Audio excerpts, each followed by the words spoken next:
When we are finished, take over your government. It will be yours to take. This will be probably your only chance for generations. This is the moment for action. Do not let it pass. I love Trump. I love Trump. Halo kaum intelektual sekalian. Guys, serangan Amerika terhadap Iran, serangan Israel terhadap Iran menewaskan banyak korban jiwa, guys. Wow. Luar biasa. Nah, yang jadi pertanyaan, kenapa bisa seperti itu? Kenapa Amerika nekat nyerang Iran? Kenapa Israel nekat serang Iran? Apa alasannya? Jadi, kalau saya perhatikan di media sosial, terutama komentar-komentar daripada warga Konoha mengatakan, Israel itu menargetkan anak-anak, Israel itu menargetkan sekolah, menargetkan warga sipil dan sebagainya. Jadi kalau saya perhatikan ada standar ganda, guys. Kalau Israel menyerang Iran, lalu misalnya sasarannya tidak berhasil misalnya, atau melenceng gitu ya, walaupun pada umumnya kalau saya perhatikan 95% serangan daripada Israel itu tepat sasaran ya, tapi kalau misalnya ada 1-2 yang melenceng ya, maka ini akan digoreng terus sama media-media yang ada di Konoha, digoreng terus ya sama warga Konoha. Israel itu jahat, Amerika jahat, membunuh anak-anak dan sebagainya. Apakah saya setuju dengan pernyataan ini? Ya, saya setuju, tapi jangan terlalu digoreng. Tapi kalau kita bandingkan dengan misalnya nih, ketika Iran menyerang Israel gitu ya, ketika Iran menyerang Bahrain misalnya, ketika Iran menyerang negara lain, menyerang Yaman misalnya, menyerang negara-negara tetangganya misalnya, menyerang Arab Saudi misalnya, menyerang Irak misalnya, lalu banyak yang korban, ada jutaan korban gitu ketika menyerang Irak, tapi warga Konoha diam aja tuh. Giliran Israel ya yang salah sasaran, nggak sengaja gitu ya, maka akan digebor-geborkan. Lihat tuh betapa jahatnya Israel, betapa jahatnya Amerika. Lihat tuh ya, digoreng terus gitu ya.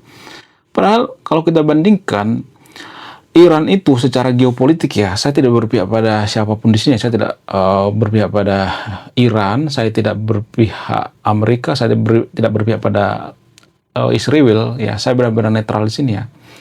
Saya berpihak pada kejujuran. Jadi kalau boleh jujur, sebenarnya penjahat perang itu adalah Iran gitu. Ada sebenarnya korban daripada Iran itu di Irak ya, kemudian di Yaman, kemudian di Israel juga ya. Kadang meleset juga gitu ya. Bukan kadang sih, emang seringan meleset gitu rudal daripada Iran. Seperti yang baru-baru ini di stasiun bus ya. Ada tuh yang korban juga ya.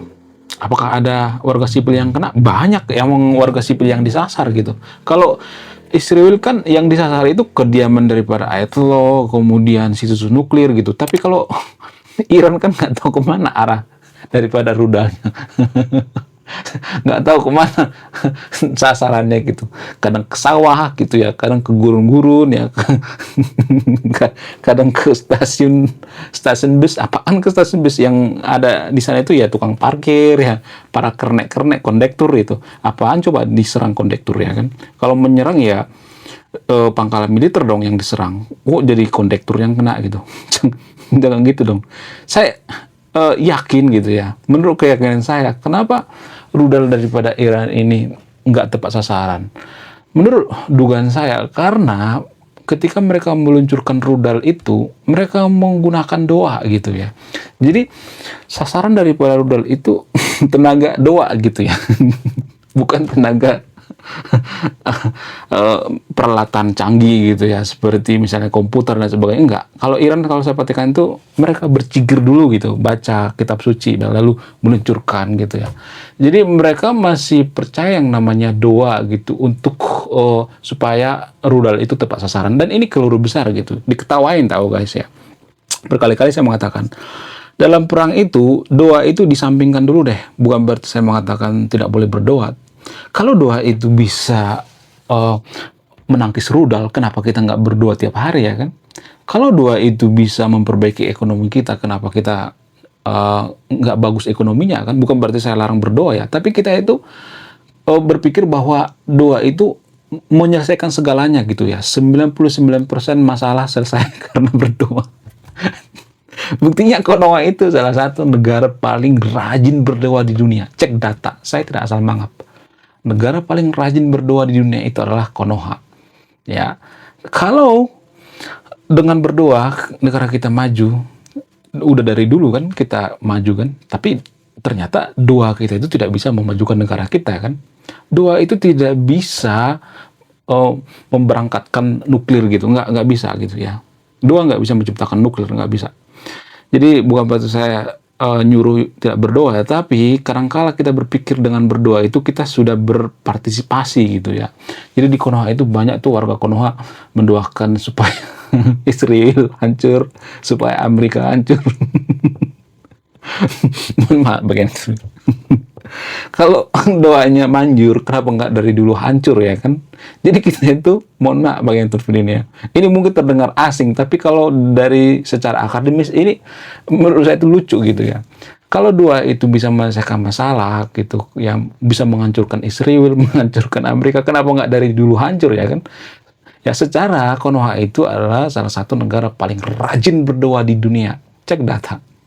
Jadi ternyata setelah saya teliti, kita itu rajin berdoa itu karena ketakutan kita ternyata guys. Takut masuk neraka.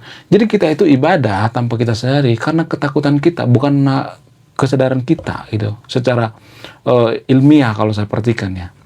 Jadi di Konoha itu orang beragama itu karena ketakutan mereka terhadap neraka, bukan karena kesadaran. Makanya walaupun kita berdoa 7 hari 7 malam untuk supaya Konoha itu jadi negara maju, nggak bakalan maju guys. Karena apa? Karena doa itu mungkin berpengaruh ya, tapi pengaruhnya itu 1-5% gitu ya, nggak sampai 90 atau 100% gitu ya. Kalau doa itu bisa menangkis rudal, ngapain kita capek-capek beli Iron Dome-nya kan? Itu yang kalau saya perhatikan ya. Kemudian apakah Anda setuju ya orang-orang di Konoha yang rajin berdoa gitu ya, seperti misalnya Habib Bahar ya, Rizik Syihab, mereka pengen berjihad gitu ya, mereka berdoa ya, berjihad untuk membela Iran ya. Lalu menurut hemat saya kita donasikan aja mereka ya, kita kirim ke Iran ya, lalu mereka akan memimpin doa di Iran untuk menyerang yang namanya Israel untuk menyerang Amerika, mereka memimpin doa. Kalian gimana? Apakah kalian setuju atau tidak? Mohon maaf. Jadi itu yang kekeliruan warga Konoha dalam berpikir kalau saya perhatikan. Kemudian berapa korban yang tewas saat penyerangan daripada Israel terhadap Iran ini? Siapa yang paling banyak korban? Apakah Iran atau Israel? Apakah perang kali ini akan bertahan lama atau tidak? Apakah ini cuma sebentar doang atau tidak? Bagaimana fakta yang sebenarnya? Jadi di video ini saya akan bongkar yang jarang dibongkar oleh pengamat abal-abal kompresor bocor yang ada di Konoha ya. Apa itu rahasianya?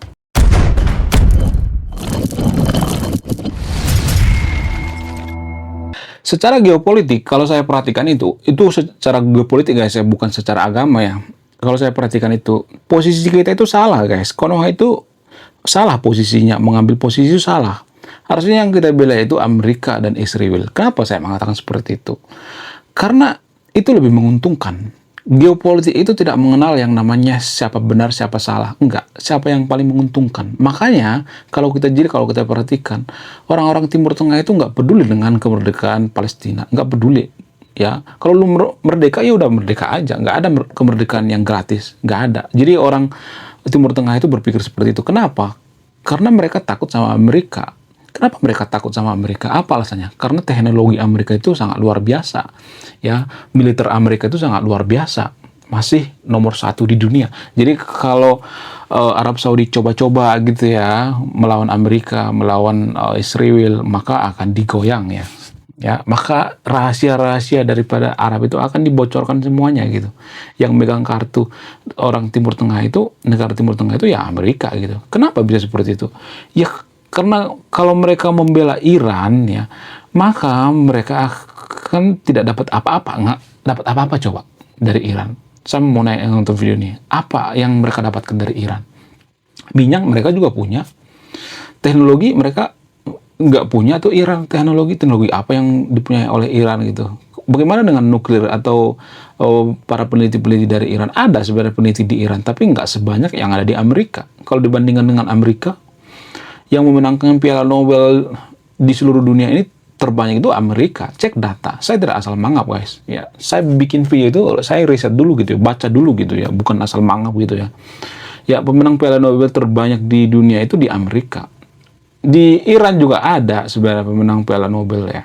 Tapi Nobel perdamaian, bukan ilmu pengetahuan ya. Itu pun dipenjara oleh si Ayatollah. Memang keterlaluan ya Ayatollah ya.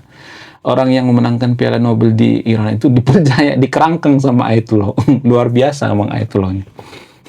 Makanya Ayatollah ini dimusuhi oleh rakyatnya. Jadi tanpa kita sadari Ayatollah ini dimusuhi oleh rakyatnya, guys.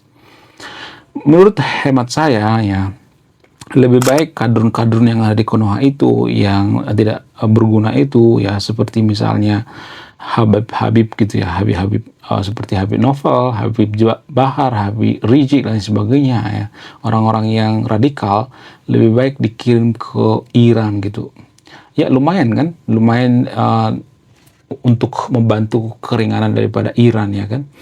Ya nggak sih, menurut kalian gimana? Walaupun mereka tidak punya kemampuan, nggak punya skill, cuman teriak-teriak doang gitu ya. Kemudian pengamat abal-abal yang ada di Konoha juga seperti pengamat katanya pengamat geopolitik, walaupun tujuan mereka itu ngejelekin Amerika gitu ya, ngejelekin Israel. Jadi saya tuh bingung ya dengan TV-TV nasional ya. Ya mereka itu dari dulu banget gitu ya, diundang jelekin Amerika, jelekin Israel, lalu pulang gitu. Nggak ada dapat apa-apa gitu ya.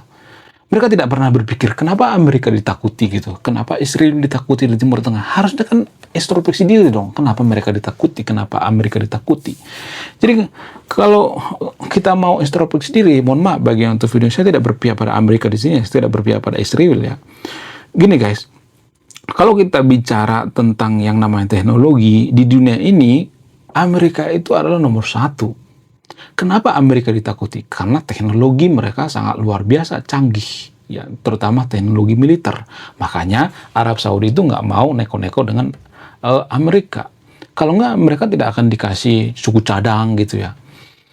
Suku cadang seperti pesawat gitu, pesawat tempur gitu, diembargo gitu.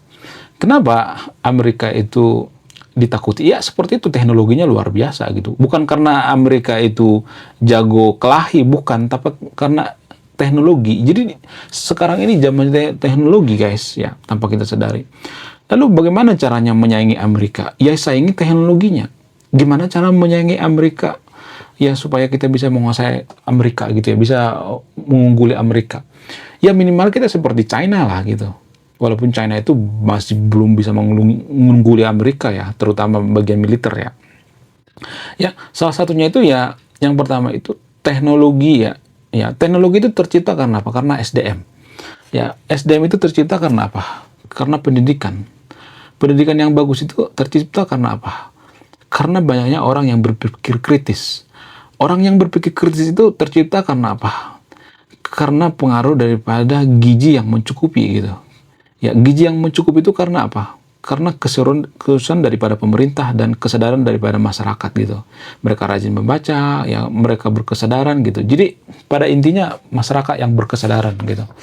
Jadi kita tidak akan bisa jadi negara maju, tidak bisa akan seperti Amerika kalau kita tidak berkesadaran gitu.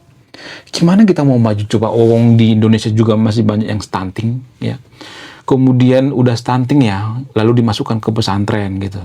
Bukan berarti saya mengatakan semua pesantren buruk ya, tapi kan di pesantren itu kan makin brutal kan.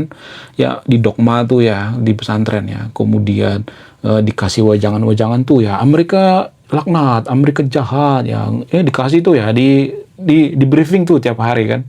Ya Israel itu jahat ya, Amerika itu jahat. Tapi itu doang gitu ya, di briefing sama ustadznya atau gurunya gitu ya di pesantren. Ya Amerika itu jahat, terus ya diulang-ulang terus semacam doktrin gitu. Itu semacam Pancasila mereka gitu ya, diulang-ulang terus gitu ya, dihafal mati gitu. Amerika jahat. Ya kalau kita tanya kenapa Amerika jahat, mereka nggak bakal bisa nanya. Oh itu karena dulu ya Amerika itu menjajah Irak gitu. Tapi mereka nggak ngerti gitu ya geopolitik. Ya mereka cuma melihat dari satu sudut pandang gitu. Harusnya para ustadz-ustadz itu yang mendoktrin anak-anak untuk membenci Amerika itu harusnya mereka ngomong gini ya. Nah, ya kita harus menyayangi Amerika dengan cara apa? Apakah dengan cara doa? Nggak bisa dengan cara doa. Cuman di pesantren kan dengan cara doa ya bisa menyayangi Amerika. Nggak bisa dengan cara doa. Cara apa? Teknologi ya. Kita menciptakan teknologi-teknologi yang super canggih ya, bisa mengalahkan teknologi Amerika supaya kita jadi negara maju dan sebagainya bla bla bla. Itu sebenarnya yang perlu di khotbahi gitu ya, bukan membenci Amerika ya, kemudian mendoakan Amerika laknat apa segala macam. Apa-apaan seperti itu beragama tapi membenci agama lain. Ya kan nggak masuk akal. Ya nggak rasional. Jadi harusnya ya kita menyayangi Amerika itu dari teknologinya dulu gitu ya. Bagaimana cara menyayangi Amerika melalui teknologi? Ya dengan cara menciptakan SDM yang luar biasa gitu ya, SDM yang unggul gitu ya. Gimana cara menciptakan SDM yang unggul? Dengan cara apa? Dengan cara memperbaiki pendidikan gitu ya. Kemudian di pendidikan, bagaimana cara memperbaiki pendidikan? Ya jangan ada pungli di sekolah gitu, guru-gurunya diperbaiki gitu. Ya kemudian cara berpikirnya diperbaiki ya, kemudian tradisi pendidikan di Indonesia itu diperbaiki gitu ya. Cuman kan tradisi pendidikan kita itu kan tidak bikin anak berpikir kritis ya, malah mendoktrin anak kalau saya perhatikan, mendogma.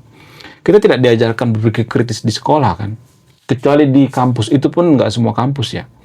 Saya tuh belajar berpikir kritis itu waktu di kampus guys, waktu di kuliah. Kalau SMP saya harus mengakui ya, di SMP, SD, SMA itu saya takut bertanya gitu sama guru ya dulu ya. Kenapa? Karena menurut saya pertanyaan itu atau orang yang bertanya itu adalah orang yang bodoh gitu. Jadi saya takut bertanya. Sehingga ya kita tidak ada tradisi untuk berpikir kritis. Tapi kalau kita perhatikan di Amerika dan di Israel itu, mereka berpikir kritis, diajarkan berpikir kritis untuk masa kecilnya gitu ya. Kenapa Amerika itu maju ya? Karena anak-anak muda di sana, ya sekolah-sekolah yang ada di sana itu mengajarkan berpikir kritis ya. Supaya apa? Supaya ada penemuan baru. Jadi kita tidak akan bisa menemukan penemuan baru kalau doktrinnya, oh yang jahat itu Amerika, didoktrin terus ya, hafalan terus ya, terus hafalan-hafalan, tidak pernah mengkritisi apakah ini benar atau tidak gitu. Tidak pernah mengkritik ilmu pengetahuan. Kalau kita mengkritik misalnya nih ya, mengkritik kaum tertentu misalnya, mengkritik guru misalnya, maka kita akan dikatain, kamu nggak sopan ya, kamu mengkritik guru ya. Jadi ini yang perlu kita rubah guys. Ini yang perlu kita pahami ya sebagai kaum intelektual. Di Amerika ya pendidikannya itu maju karena apa? Karena mereka diajarkan berpikir kritis ya, sama seperti di Israel. Di Israel juga seperti itu ya. Jadi yang memproduksi sumber daya manusia mereka itu ya pendidikan. Ya pabrik sumber daya manusia itu pendidikan.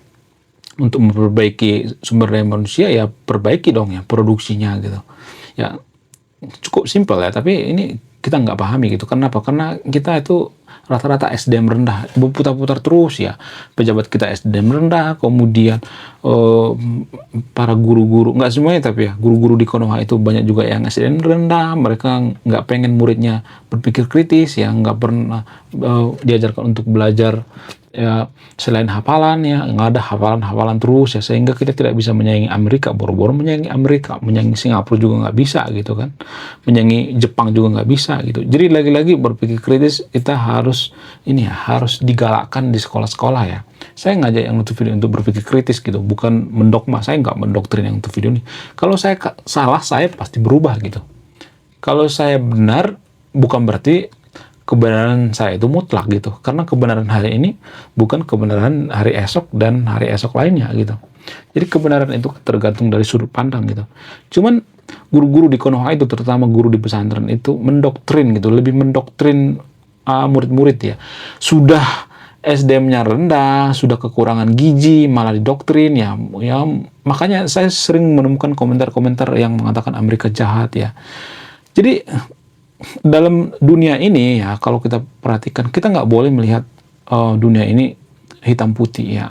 Ya harus melihat dari berbagai sudut pandang. Apakah Amerika itu jahat? Ya dari sudut pandang mereka menganggap bahwa Amerika itu jahat. Karena apa? Karena Amerika itu menyerang Irak gitu ya.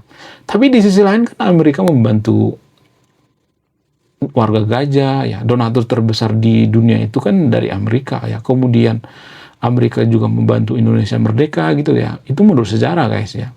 Membombardir Hiroshima dan Nagasaki sehingga Jepang langsung menyerah tanpa syarat. Lalu Pak Soekarno buru-buru mengikrarkan yang namanya proklamasi. Ya kalau Jepang nggak menyerah ya kita masih dijajah sampai sekarang ya kan, tanpa kita sadari. Jadi itu guys ya. Menurut kalian gimana? Apakah yang saya katakan ini masuk akal atau tidak? Saya tidak mengatakan yang saya katakan itu paling benar atau tidak ya. Silahkan tulis di kolom komentar ya. Jadi guys, perang antara Amerika versus Iran ini atau Israel versus Iran ini nggak bisa dilihat dari satu sudut pandang ya. Harus dari berbagai sudut pandang gitu. Tidak bisa melihat hanya karena seiman, seagama, nggak ada hubungannya ya. Bahkan doa juga tidak diperlukan dalam perang Iran versus Amerika ini, nggak diperlukan ya. Jadi bagi yang terlalu menekankan yang namanya doa, bukan berarti saya nyuruh yang itu tidak berdoa ya, tapi biasanya mereka kalah gitu. Oke, sekian video ini, karena doa juga tidak bisa memecahkan masalah, hanya menenangkan diri kita. Saya kaum intelektual, salam rasional.